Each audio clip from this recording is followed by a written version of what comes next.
Les différentes solutions.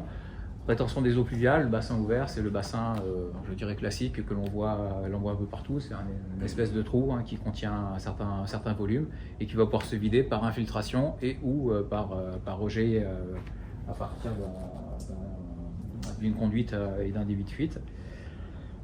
C'est la structure, je dirais, simple, basique, qui nécessite par contre souvent de l'espace et du terrain plat, parce que comme l'eau, on ne la stocke pas en pente. C'est assez extensif. Autre solution, il y en a sur le salon, les sols, les surfaces alvéolaires ultra légères, donc c'est des casiers, c'est des tunnels, c'est des structures qui sont enterrées et qui permettent de stocker des gros volumes d'eau au mètre cube terrassé. Donc généralement, autant sur le bassin ouvert, on peut être pratiquement, je dirais, à 100% en dehors du volume mort. C'est-à-dire que si on a un trou qui fait 1 mètre cube, on y met 1 mètre cube d'eau.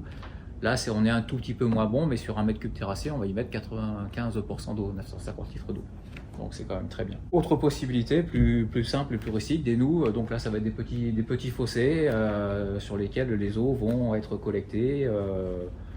Éventuellement, ça peut faire fossé et donc s'évacuer également, s'infiltrer. C'est plutôt intéressant. Par contre, ça nécessite beaucoup de surface, pareil du terrain plat. Là, c'est des noues sur un terrain en pente, donc il y a des systèmes un peu de bâtard d'eau, de surverse qui permettent de stocker à plat et de compenser partiellement la pente du terrain. La dernière solution, qui est la cuve, tout simplement. On stocke ça dans une cuve fermée qui permettra d'ailleurs du coup de pouvoir éventuellement la réutiliser si on veut en faire quelque chose. Il existe bien d'autres choses, mais enfin on va dire que ce sont les structures principales qui sont utilisées. Brièvement, histoire d'illustrer, si on doit, à chaque fois on va parler de dimensionner des conduites et des débits de fuite, on utilisera pour ça la formule de Van Strickler qui est un peu barbare. Je vous rassure, si vous êtes amené à utiliser ça, maintenant sur internet on peut trouver des sites sur lesquels vous rentrez quelques coefficients et ça vous calcule. Soyez un peu prudent parce qu'il faut maîtriser quand même les coefficients et pas faire n'importe quoi, mais ça donne des approches et c'est ce qui permet de dimensionner, on va dire, des orifices de vidange et de calibrer des débits de fuite ou de dimensionner des conduites et des réseaux, mais dans un domaine plus complet, quoi. Si on veut récupérer de l'eau de pluie, voilà, le système de cuve permet de le faire. Ça présente un certain nombre d'avantages et d'inconvénients. Donc dans les avantages, la ressource est gratuite. On a une qualité qui est plutôt bonne pour arroser. C'est pas soumis aux restrictions, il y a des arrêtés sécheresse un peu partout, et puis je vous garantis que c'est que le début, on rentre dans une période où ça va plutôt s'aggraver que s'arrêter. Donc ça c'est bien. Ça préserve les nappes dans le sens où ça remplace des forages ou des prélèvements dans des aquifères. C'est-à-dire que même si vous prenez l'eau du réseau, la plupart du temps ça vient d'un forage, donc l'eau que vous n'utilisez pas, et ça d'économiser, et c'est plutôt écolo. Dans les inconvénients, c'est le système de récupération, et alors parfois onéreux, même très souvent onéreux. Ça c'est clair, ça coûte cher, c'est soumis aux aléas des précipitations, c'est pas potable, et puis l'usage est très encadré. Pour illustrer quand même le côté onéreux et sur les évolutions, ça fait quelques années qu'on travaille un peu là-dedans, avec beaucoup de difficultés sur le côté récupération des eaux de pluie.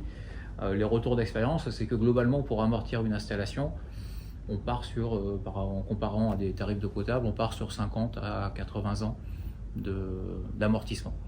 C'est à peu près les ordres de grandeur. Et jusqu'à présent, c'était un obstacle.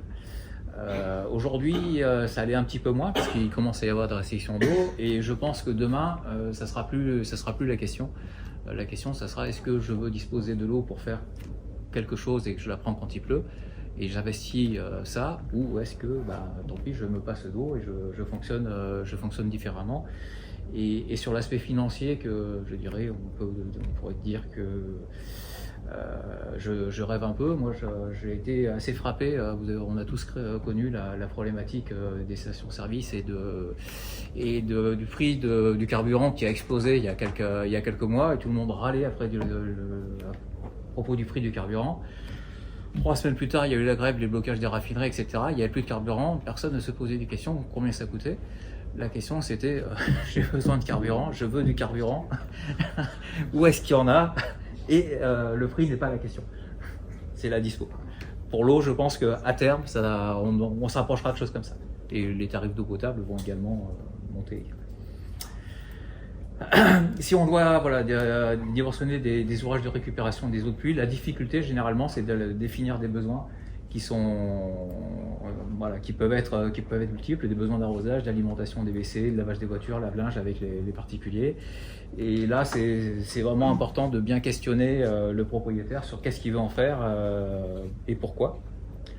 Parce que du coup ça va vraiment conditionner le dimensionnement des ouvrages. Et ça va dépendre du coup des précipitations. Hein.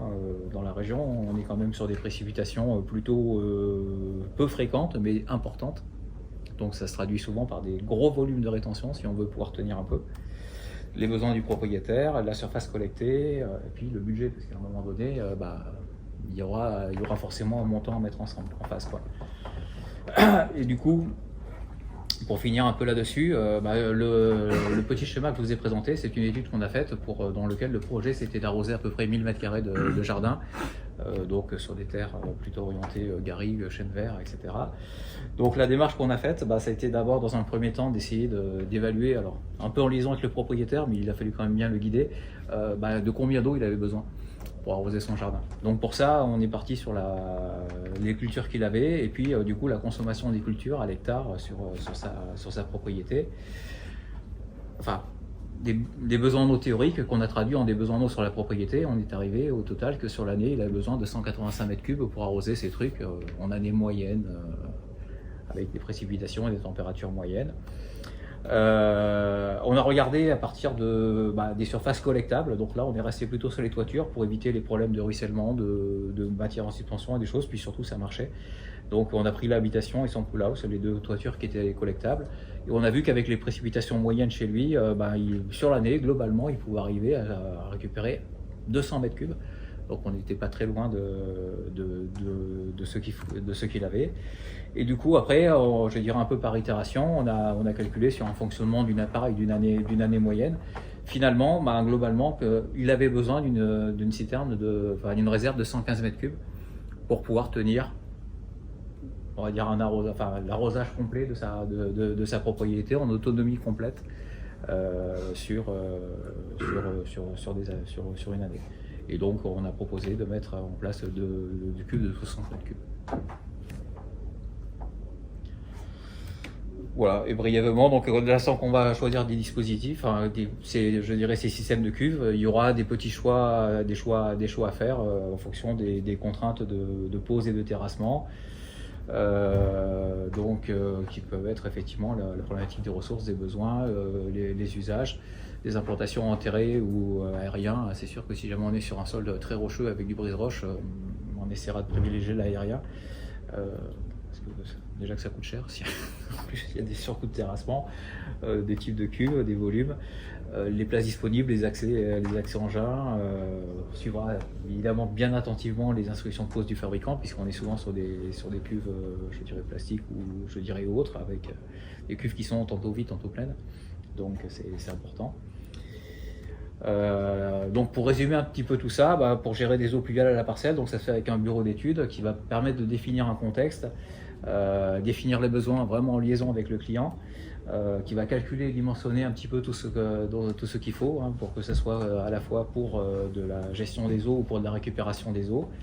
Pour la réalisation, donc, après le propriétaire constatera un installateur qui pourra aller chez son fournisseur préféré, Sifra-Obona, bien entendu, qui dispose de tout et d'un stock abondant pour acquérir le matériel.